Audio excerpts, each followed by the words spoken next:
बिस्मिल्लाहिर्रहमानिर्रहीम। अस्सलामु अलैकुम। सही अल बुखारी अहदीस शरीफ किताब नमाज के औकात के बारे में हदीस नंबर 521 to 602। आइए इन अहदीस का मुताला शुरू करते हैं। बिन ऐजार कूफी ने खबर दी कि मैंने अबू उमरो शेबानी से सुना, वो कहते थे कि मैंने इस घर के मालिक से सुना, आप अब्दुल्लाह बिन मसूद रज़ियल्लाहु ताला अन्हु के घर की तरफ इशारा कर रहे थे। उन्होंने फरमाया कि मैंने नबी सल्लल्लाहु अलैहि वसल्लम से पूछा कि अल्लाह ताला की बारगाह में कौन सा अमल ज़्यादा महबूब है। आपने फरमाया कि अपने वक्त पर नमाज पढ़ना। फिर पूछा इसके बाद, फरमाया वालिदैन के साथ नेक मामला रखना। पूछा इसके बाद, आपने फरमाया कि अल्लाह की राह में जहाद करना। इब्न मसूद ने फरमाया कि हज़रत सल्लल्लाहु अलैहि वसल्लम ने मुझे ये तफसील बताई।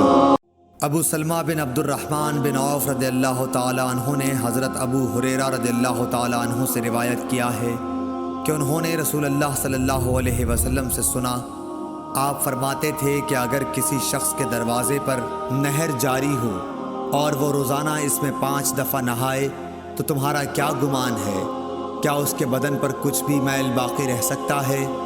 सहाबा ने अर्ज़ की कि नहीं या रसूल अल्लाह, हरगिज़ नहीं। आपने फरमाया कि यही हाल 5 वक्त की नमाज़ों का है कि अल्लाह पाक इनके ज़रिए से गुनाहों को मिटा देता है। सही बुखारी हदीस नंबर 528। हज़रत अनस से रिवायत है कि नबी करीम सल्लल्लाहु अलैहि वसल्लम ने फरमाया कि जब तुम में से कोई नमाज में होता है तो वो अपने रब से सरगोशी करता रहता है, इसलिए अपनी दाहिनी जानिब न थूकना चाहिए, लेकिन बाएं पाँव के नीचे थूक सकता है। और सईद ने क़तादा से रिवायत करके बयान किया कि आगे या सामने न थूके, अलबत्ता बाएं तरफ पाँव के नीचे थूक सकता है। और शाबा ने कहा कि अपने सामने और दाएं जानिब न थूके, बल्कि बाएं तरफ या पाँव के नीचे थूक सकता है।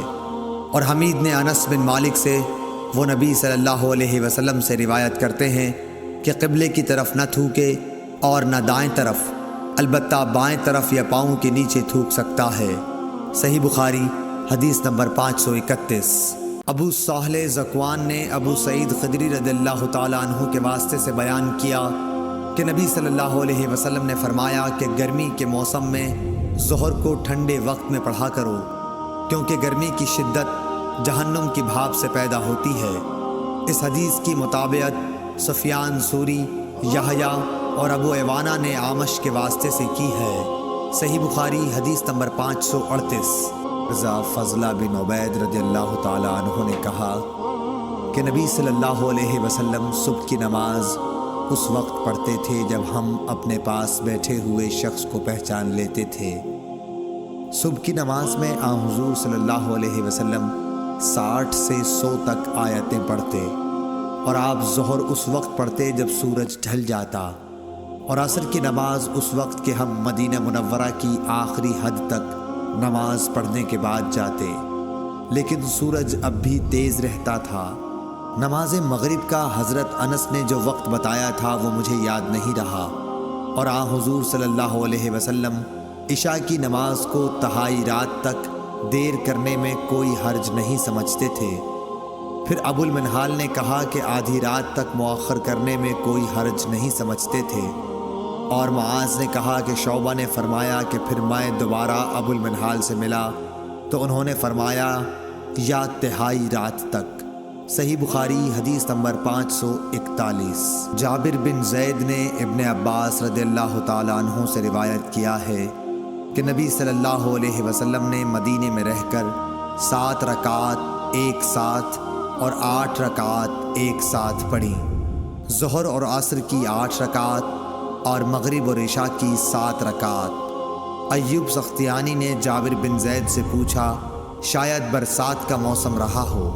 जाबिर बिन ज़ैद ने जवाब दिया कि गालिबन ऐसा ही होगा। सही बुखारी हदीस नंबर 543।